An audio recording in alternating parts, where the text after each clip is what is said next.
I'm watching how to play a game on YouTube that I just picked up called Lagoon, Land of the Druids.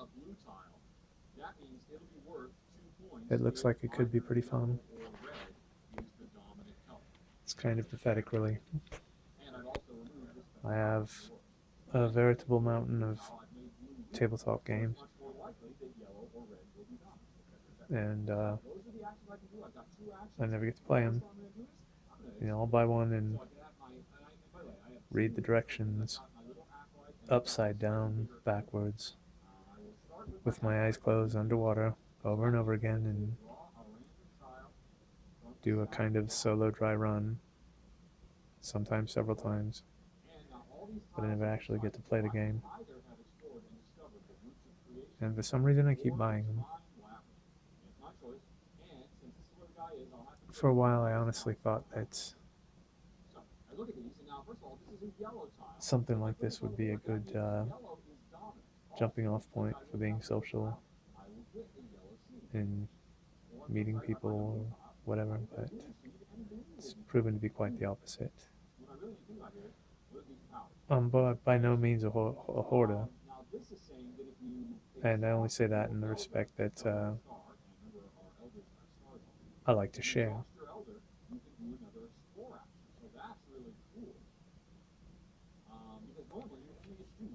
And what's the point of getting something if it doesn't get used?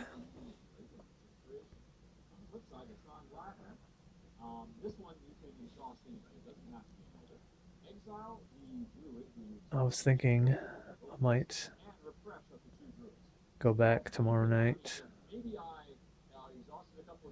to that arena I went to last week,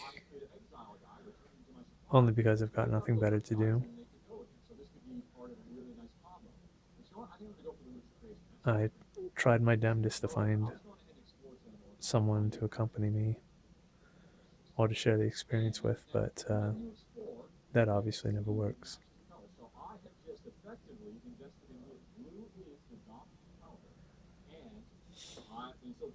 And despite all my bitching and whining, I am a very, very lucky person. I have the best job in the world, and I'm incredibly grateful for that. It allows me to be creative and to write sometimes, to study, to learn. Um, Obviously, I've got a very nerdy side with the things that I collect and obsess about. And I've been lucky enough to go to Comic Con pretty much for free for the past over 5 years, almost approaching 10 maybe. Um, we have a friend, acquaintance, who publishes comic books, and just through a series of events, I didn't even know the person, but somebody I worked with discovered my interests and asked me long ago, "Hey, have you ever been to Comic Con?" I was like, no, it's kind of impossible at this point. He's like, "No, it's not. I've got a friend. I'll have you put him on the list. Put you on the list." And so I get a call from this gentleman, and he's kind of picking my brain about things, and I'm just kind of super excited and gushing over the whole idea of even considering going to Comic Con. And he's like, "How are you getting there?" And I was like, "I was just gonna rent a car and drive." And he's like, "Well, can you give me a ride?" It's like, "Dude, you're getting me into Comic Con for free. Of course, you can get a ride. I'll do whatever you need me to do." And it's just kind of gone that way since then. Uh, I'll rent a car, try to track down a hotel room, or maybe stay with him, and just hang out in San Diego all week at Comic Con. And it's really brilliant and beautiful. I'm incredibly lucky. If you're a fan or know anything about it, then you also know it's almost impossible, and you have to be part of an old boys club to even consider getting tickets. And that's the free part. um, travel and hotel or whatever and all that, that's all up to me, but I have absolutely no complaints whatsoever. It's an incredible opportunity, and I jump on it every chance I can get. And the offer is open again this year, but I'm actually considering going to Gen Con this year. Gen Con is a big tabletop game convention where distributors like Magic and WizKids and uh, Plat Hat Games, Fantasy Flight, all these awesome board game companies will premiere the new stuff, and there'll be some Kickstarter people and more independent type stuff. And there's open gaming and people doing demos or whatever, so you just should sit down and play a game. Might be my only chance to play some of these games that I've been in my own collection that I've been wanting to play for so long. And of course, there's the obvious fact that maybe I'll actually see a game there that I want to get, buy it, take it home excited, and never play it.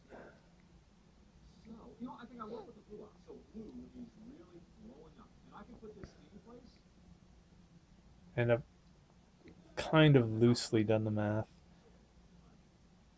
as far as expense between that and Comic Con, and it pretty much works out the same. But in this case, I wouldn't be renting a car to take the drive across the country. Um, I'd probably be taking a plane. It's one of my favorite things about Comic Con is the drive. Um, it's about 900 miles from here to San Diego, and I'll rent a car and drive overnight. It's really very relaxing. And you get to see a part of California that you don't. Well, I don't normally get to see. And it's kind of become familiar to me now. There are little stops and checkpoints where I've left my mark, and I'll go back and kind of relive the things that happened in those areas. And the same thing goes at the convention center. There's a there's a special corner in the dealers hall. The very first time I went to Comic Con, this was before I had met my friend that had got me in for free. I was pretty much being forced to take a vacation at my work because too much time had accrued, and I'm never absent. And they're like, "You need to take a vacation." So I was like, "What the hell? I'm going to Comic Con." And this was back when it was easier to get tickets, and I just bought a ticket for Saturday and drove out there with someone special. And it was an incredible experience. It really was. I was completely going in green. I didn't know anything about panels or all the stuff that was going on behind the scenes. I was just pretty much on the dealer's floor the whole time. And it was only for one day. Um, we got there when the hall opened, maybe at around 9 to 10. We left when it closed, maybe around 8. And we still did not see the entire floor. We just kept pushing forward the whole time. So, yeah, I kind of got off track. So that very first time, we went there, and amazing experience. We saw so much and bought and shared, and towards the uh, towards the end of the day, when we had actually reached the other end of the hole, and this is before things were way too overcrowded, and absolutely every inch of the hall had just been covered by a vendor or something. But we're at the uh, we're at the far end of the hall by a food court, and there's an empty corner against the wall, and me and the person I was with, we just kind of collapsed right against the wall. We had 5 or 6 bags of stuff between us, lots of free stuff, stuff we bought, and I took a picture, and she's just kind of leaning against the wall, collapsed, and she looks like she's passed out, but she's surrounded by all these toys and all these wonderful things that we picked up. And so I always kind of stop throughout the week, and I'll go to that corner and just kind of put my hand on the wall and remember. Um, just recently, within the past couple of years, though, it's they've got some kind of booth or something covering that exact corner, so I'll just walk by it and bow my head.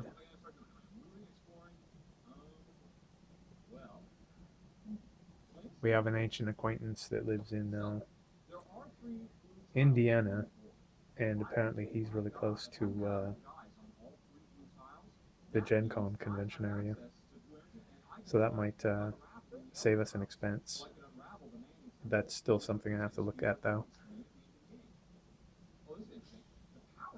I'll miss Comic Con if I do end up going to Gen Con instead. I really adore that drive.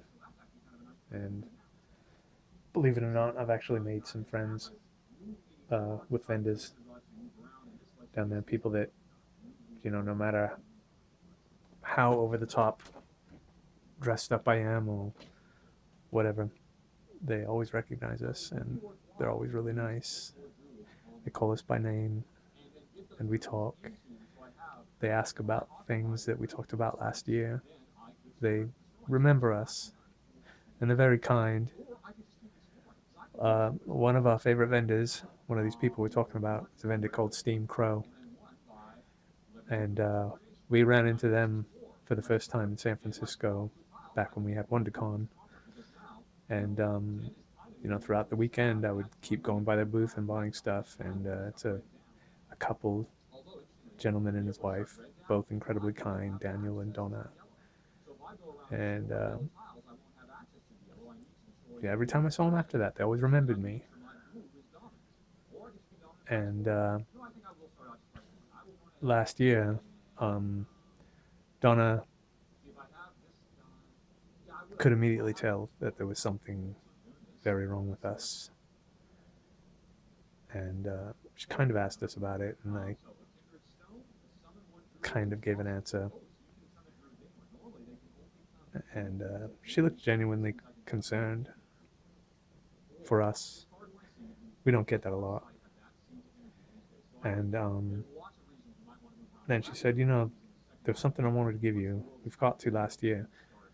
And she gives us this little cardboard box, like a jewelry box. And Steam Crow has a bunch of these really neat pins that they make. They're like etched, they're wooden, but they're etched with laser. And it said "Patron Patriot." And she said that we were one of the first scouts for Steam Crow, and they see us almost every year.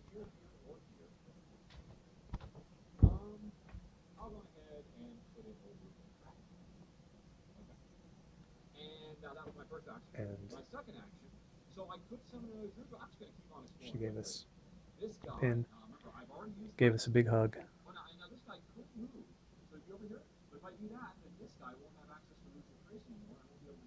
Said, "We'll see you next year."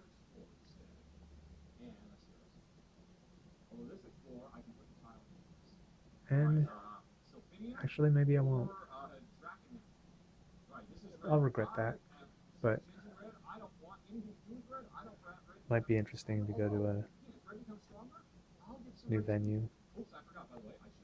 Speaking of which, I'll be going back tomorrow night to that club I went to last week. Get to listen to music, maybe dance. It's the only reason I go. I'm not the most social of creatures, but it's nice to communicate and share.